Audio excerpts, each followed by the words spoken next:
I want to remind everybody that we live stream on Facebook, so just be cautious of what you say. We don't have the camera on you yet, but can we turn it to them? I'm being sarcastic. Okay, approval of minutes from the December 10th meeting. I'm so moved to approve. I'll second that. Been moved and seconded. Any discussion?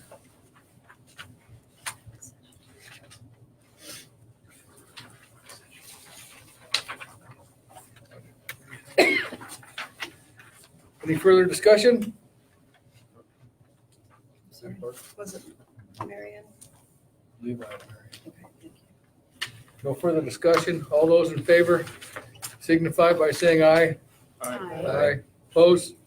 Same sign. Motion carries. Recognition of visitors and public comment. Moran is, Got another, It's not on the agenda. I'll have to do it next time. oh, I missed that one. okay. if no one else, just Loren's on there to speak. Oh, wait. Sure. Okay, submissions of claims and late claims. We'll start with the elementary. I would still move it. It's been moved and seconded. Discussion? Mark asked about the reimbursement to the Choteau Activity Fund. Over the break, Jackie realized that the Amazon bill needed to be paid right away. So she did a check by phone through the activity account. And I'm just reimbursing the activity account for those charges. That way we didn't get interest fees and late fees on that account. Any further questions for Patty on that? Anyone?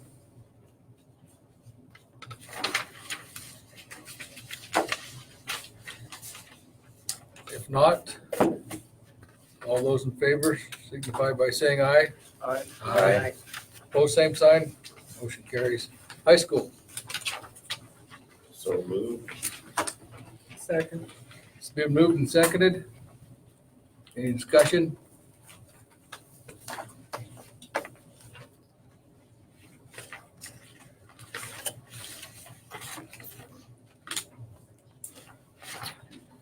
No further discussion. All those in favor signify by saying aye. Aye. Opposed, same sign. Motion carries. Okay. Correspondence. Anything, Jackie? Don't have any. All right, we'll move on to administrative reports. Wendy. All right, good evening, everybody. You know that your kids have told you, I'm sure, that the end of semester is near. Junior high kids don't mind as much because they do have a different schedule on those 2 days, just like the high school kids, but the high school kids have the bigger exams. So next Thursday and Friday is when there's an alternate schedule. It's not a regular 7-period day. You know, it's periods 1 through 4 on Thursday and periods 5 through 7 on Friday. And I brought a copy of what the exam schedule looks like, and then, you know, what the guidelines are for high school kids if you would want to have one, so that you know I have them hanging around the high school also. But the end of semester is always a little bit different, and I didn't know if that was new to anybody or if you have any questions about end of semester. No? Has there been any belly aching from your children yet? Okay, maybe a little bit. I know About that. school or? Yeah, a little bit, maybe in general. Maybe I should be more specific. What are they belly aching about? All right. The next thing I wanted just to do a follow-up report about the Vaping Me Crazy speaker, you know, that we had coordinated with Fairfield Schools to bring that to the county. Dutton Brady kids came here, so that added about, 60 kids to our audience. And we had grades 7 through 12 for 2 hours. And a 2-hour presentation when it's someone that I've not heard before myself, just watching some of the videos online. He was an excellent speaker, very raw truths about his own troubled life and struggle with drug addiction and alcohol, crime, to have a real life convict, ex-con, talking about how difficult his life was because of some of the choices that he made. But the kids were so well behaved, asked very, very good questions at the end, and were just a rapt audience the whole time. I was very impressed with his information. The kids did a pre and post survey too that I provided to, the speaker, just asking them what their opinion was about vaping and what it does to you or not, and marijuana and what it does to you or not, or things like that, most true and false questions. The staff development that we streamed in the afternoon, we had thought we would haul our staff down to Fairfield to be there after school to hear it all together. But with time constraints and how quickly we needed to start that right after school, it was better to live stream it. So the Fairfield staff set up a video camera from their cafeteria where the training took place, and then our staff was here, and then we watched it through a computer screen. And we were wrapped for 2 more hours that afternoon. I mean, it was very, very interesting information, and the how quickly the actual chemistry behind, the nicotine products and marijuana products, as well as other drugs and things that can be delivered through those e-cigarettes. It was really interesting. I brought a few handouts if you would like one at the end. One about marijuana, one about tobacco use, and one about e-cigarettes. And then we have a bazillion little books that, one is about ecstasy, one is about heroin, one is about vaping, one is about marijuana. And they're just little newsprint tracks, basically. But it's very good information, and I have lots of them. And then we'll have them available for parents or for kids who would like them. So it was very eye-opening and very good quality. Any questions or comments or anything about your own kids talking about when they got home, or things you wanted to know about the presentation? Okay. It was tough for parents to get down to Fairfield for the Parent Academy, or that was that evening from 6 to 8 p.m. We only had 2 parents, go from here. Fairfield said they had about 30 people there, but I know it's difficult, to get down there. Mrs. Gibson reported back, as did Lucas and John Gunderson, that they really wish more people had gone because it was a very good parent presentation. The next topic I wanted to talk a little bit about is our steps for suicide prevention and awareness. Last year I spoke a little bit how I was working with the Montana State Extension Service with Jane Woolery, our local agent, that she has been trained to teach YAM, which is Youth Awareness of Mental Health. And she has hired Zach Bechtold this year to be her other counselor helper. Zach is the local Methodist minister. I think many of you have met him. Last year, Zach Kokoli was the co-teacher with her. We target freshmen, and Bill DeRocher has been very gracious to give me his world history class for 5 Wednesdays in a row, so that Jane and Zach can facilitate, that curriculum, which is a well-researched, well-respected curriculum that not only focuses on suicide awareness and prevention, it also helps kids learn how to be better support to friends or family that show signs of having that kind of struggle. And so there are vignettes they go through, they do role playing and, trying out different parts and things. It's very discussion based so that they leave there with some real skills. I know many of you were not here when I gave that talk last year, so I did print out a little information from Montana State University website about YAM, so that you have some basic information about it if you'd like at the end. Any questions or comments about YAM? You're just so good at this, you have no questions. Either that or I put you to sleep and you're mesmerized. Okay. The next, who snored? Who's No, Mark, you point right at who did it. Okay. The next thing, Mr. Gaiman may speak about this also, but Smiles Across Montana, was that in your report this time? Okay. Do you recall in the fall semester how that is a grant-funded dental group that came and offered free services to our kids for any families who would want? And we borrowed Bev Yeager's office, for a few days and set up a mobile dental unit here. They are coming again in February, so we are doing an email sweep out to all families, and forms are both in the elementary and high school office again. They'll do some follow-up appointments for some of the kids that they saw before, and they'll be taking new clients too if people would want. So if you'd like some more information, Michaela has some handouts at the office. All right. Activities, this time of year, it seems like we're running a bus here and there, or we're inviting people over here. It's very, very, very busy time of year. So speech and drama, continues. They have a few more weeks left. This weekend, they'll go to Dutton Brady Sims, which is nice and close. And then the following weekend is their divisional event, which will be in Shelby the weekend of February 1st. Cody also let us know that 6 of our students, some of them are here this evening, 6 of our students have qualified to compete in what is called the National Speech and Debate Association Qualifier Rounds, which is in the middle of February in Helena. We have 6 students who have qualified to be able to compete in this. That would be Tommy Losowski, Haley Alzheimer, Jackson Quillen, Amber Johnson, Ellie Lee, and Soren Cummins. So congratulations to you gals that are here this evening. So it's exciting that a week after state speech and drama is over, that those kids get to compete if they choose in a pretty big event. So that's exciting.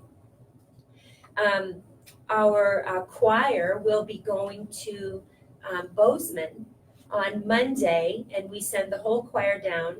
This is for the annual PBS special that Ken Burns, comes to the state and gathers choirs from all over the state that you've been working on the music already, as I understand. And then, there's like 500 or 600 kids, like in a big, ginormous choir. No, it's 16 schools 16 schools, okay, from the state, from around the state. and they each get a block of time. Okay, in the all right. recording school. I misunderstood. Anyway, I'm excited. This your third time? Yeah, it's biannual. Is it biannual? It's biannual, so off they go again, and then it will be taped, and then it will be aired later in March, probably. Usually they let us know, and we'll be sure to put it in newsletters and things of when that would be aired on PBS. And it's exciting that we get to be involved in that again. Ken Burns, has done all kinds of different specials. I think some of you may have seen the PBS series he did even on the history of country music that he did that was aired this year. So it's exciting to be have our kids have the chance to work with somebody of such national renown. And then wrestling and basketball continue. This weekend is when we have our annual wrestling classic, where we have a noon dismissal on Friday because we have, lots of, how many teams do we have? Like 20 different schools represented, or 34. 30, or, it's how many? 34. 34 schools represented at our annual event. So the place will be crawling with wrestlers and coaches. And I wanted to thank Jackie ahead of time for doing our hospitality for that weekend. So she is going to be very, very busy. So if you do have a little extra time to make some cookies or snacks, sandwiches, anything, I know she'd be very happy to have some extra snacks. Wrestling will continue then at the end of the month, heading off to Malta, where we go every year. And then the first weekend in February is the wrestling divisional in Conrad. And then state wrestling is Valentine's weekend. Basketball, it's very exciting. We've had some very active basketball. Do any of you watch it from home streamed, or if you're able to do it, you just come here? Anybody watching it streaming? I know. No? When I wasn't Yeah. here. When you, and it's nice to have that, as a resource. But because of the wrestling this weekend, basketball will be away, at Fairfield Friday night, and then Rocky Boy on the weekend, and then away next weekend on Friday, but Saturday here versus Townsend. So our next home game is here next weekend with Townsend. And then district basketball is in the middle of February. So I'll talk more about basketball later too, because the basketball season just keeps going and going. But it's tough and it makes for long days when you have both boys and girls games. But it is nice to have it all the same day and to see all the kids at the same time. Any questions or anything about what I've spoken of? Again, they're mesmerized. Okay, thank you so much. Thank you, Wendy. Ready, Chuck? I had a kind of an impromptu meeting with our new mayor, Chris Hindoin, the other day about 7th Avenue and the traffic again, and how I felt it's been with the addition of, the flashing speed signs and the speed bumps out there. And there's some conversation at the city level about the potential of closing off part of 7th Avenue. And I said, that actually a conversation came up probably 2 years ago, maybe a year and a half ago before this, signs as a potential idea to eliminate the traffic flow through 7th Avenue and close it on one end or the other. Apparently it's been a topic still, and he asked me about that, and I thought, I told him my opinion. I thought that was a bit extreme.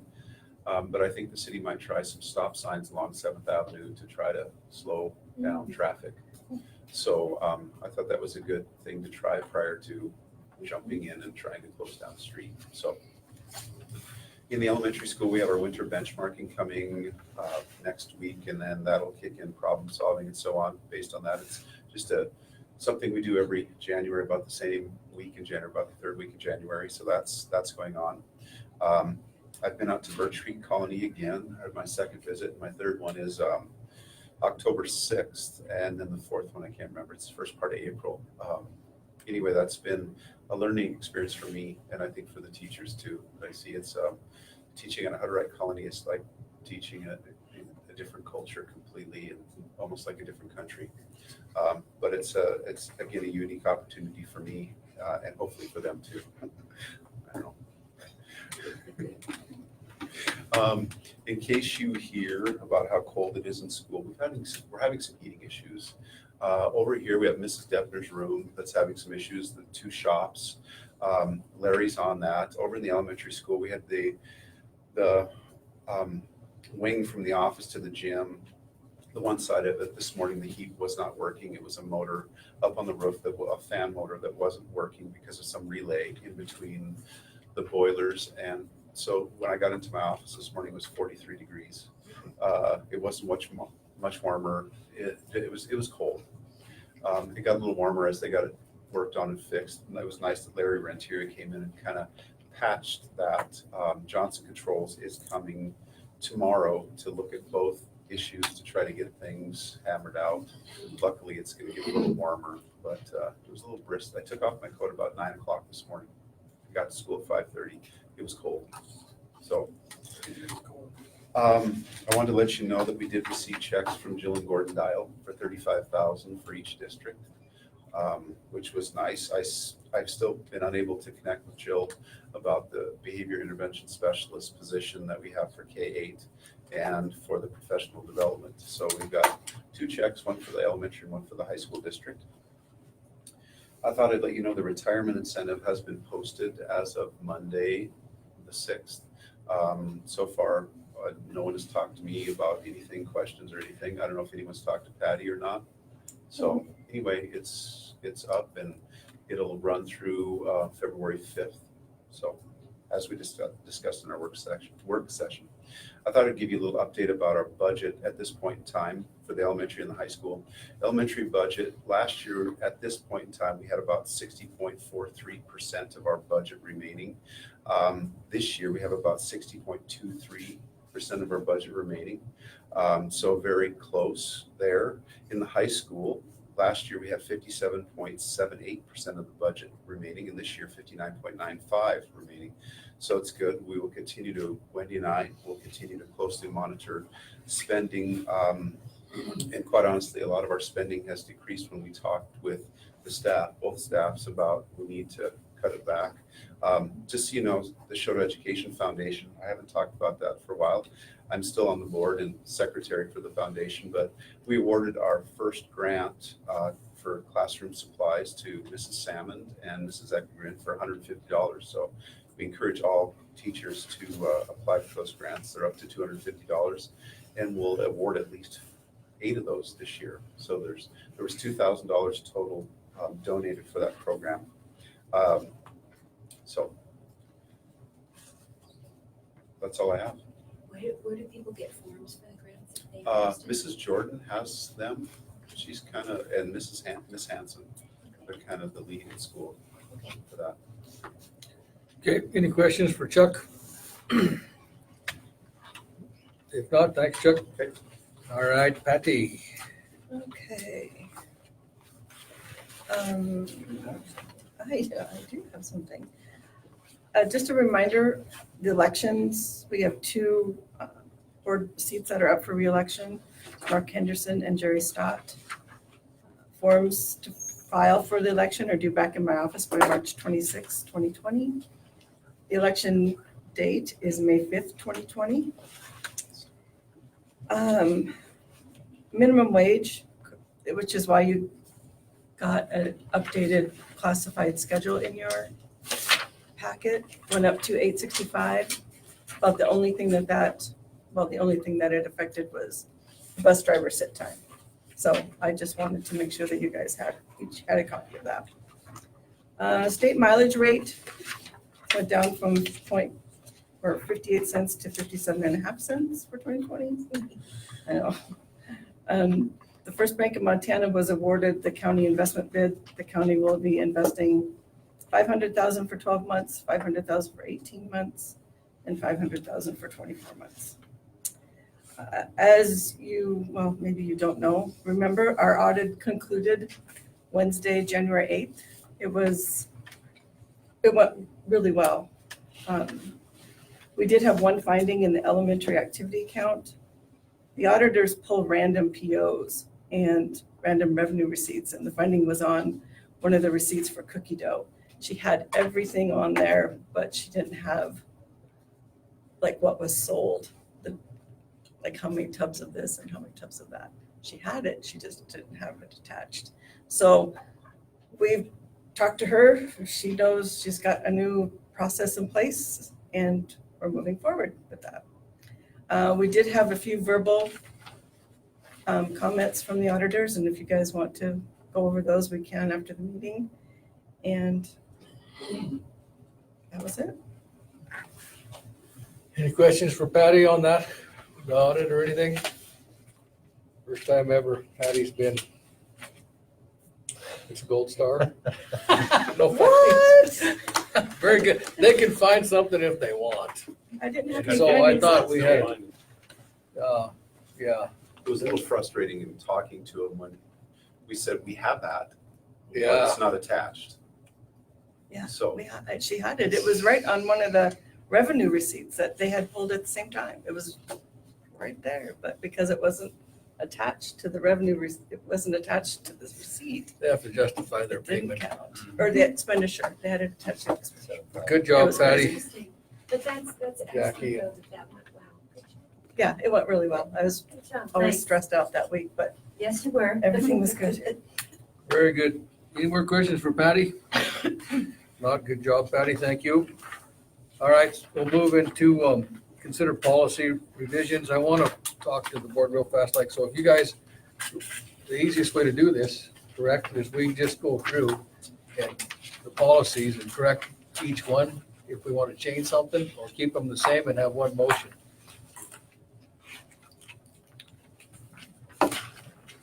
Okay? Chuck, you want to lead us off? sure. We got policy 1005FE, which is personalized learning opportunities.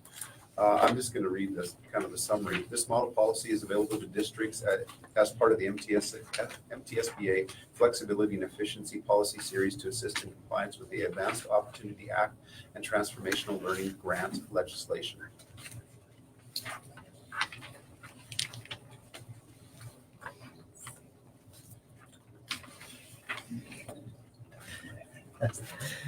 And if we don't want it, we have to. No. No. I disagree with the whole policy. I disagree with the whole transformational learning program. So I don't like this. If we're gonna have a policy, then I think it needs to be The part I don't like it be is that determination of proficiency for a pupil enrolled in a course shall be made no earlier than the deadline for submitting the final grade of the course. How do you hold the kids accountable? I think that's asinine. You can't even check on them to see where they're at in their program, is the way I'm reading this. So I disagree with the policy, I disagree with the whole thing, so. And there's a whole bunch more in there.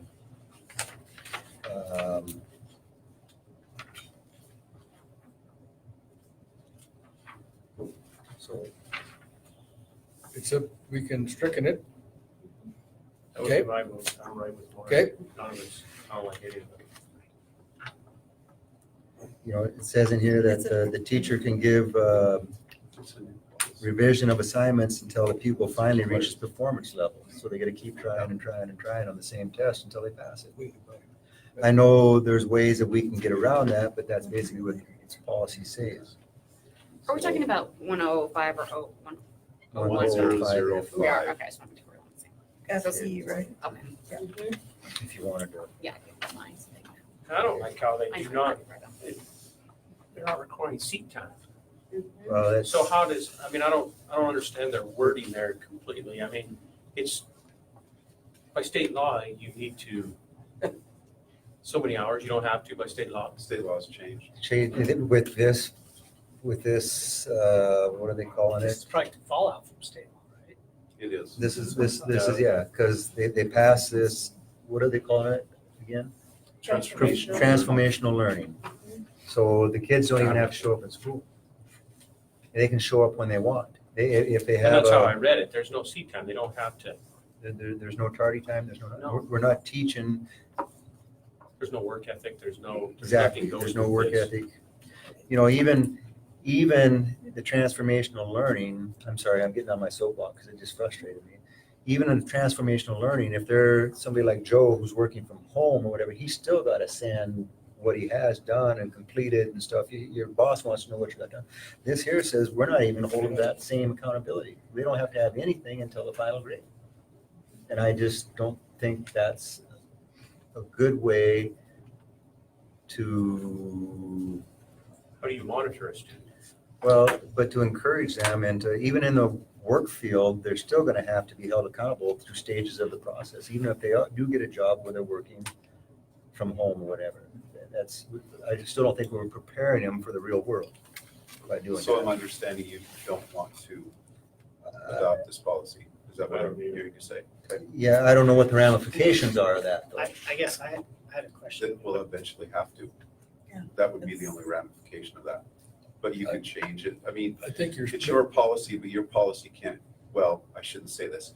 Montana School Boards Association is going to advise you that your policy should not contradict law. It should align with law. Okay.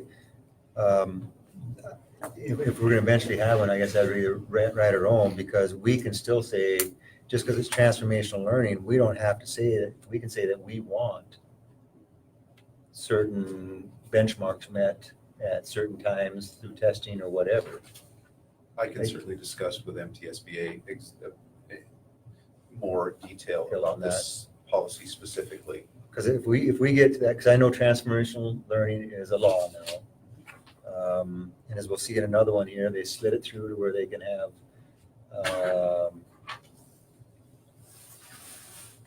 unvoted levies. They can raise the prices whatever they want to whatever price they want for unvoted levies to make this work. And I disagree with that too. But if we can put guidelines more than what's in here, then I would probably be happy. But as this states, I do not care for it.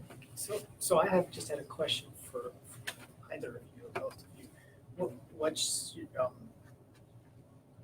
your recommendation or take on this, and what's the? I agree in some part to what Mark's saying about transformational learning. I think if you were to do something like this, it would have to be some pretty strict guidelines and structure to it. And I think there's opportunities in the state where schools have done transformational learning and it's been much more productive than other places in the state. And so I think it's it's feasible to do transformational learning as long as you can control and mold it to what fits your community, your school, your students, and so on. So I'm not totally opposed to transformational learning, but some components of this Well, policy. this is, I mean, we actually started this discussion a couple of meetings ago when we talked Well, there was another Yes. previous There was previous another stuff. policy Yep, that another we had policy. talked about, which was very tightly yes. linked to this, so. um, Well, and there would have to be almost a web-based software that we would subscribe to that would be those modules and things that would go on, but it would be separate from Montana Digital Academy, which we have for original high school credit. Now we have available, but we do have structures where kids need to be here and it's in during one of their class periods and things. But it's my understanding that some of the districts that are doing this kind of self-paced learning have, subscribed to some online learning services, not unlike what Conrad did, that they found a brand name that they're working with where some kids are in the traditional program, but others are, in an online curriculum that is self-paced and kind of a canned program, for lack of a better word, that are modules that you're doing online.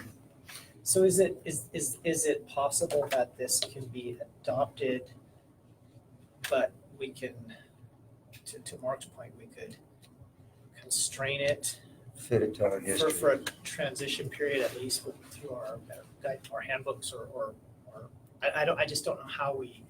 Well, and that's where I guess a conversation with MTSBA, because again, I don't want to conflict with law. Right. And so what I'd have to do is ask the attorney what their advice would be if this is our goal, is to try to add more structure to it, more control, whatever.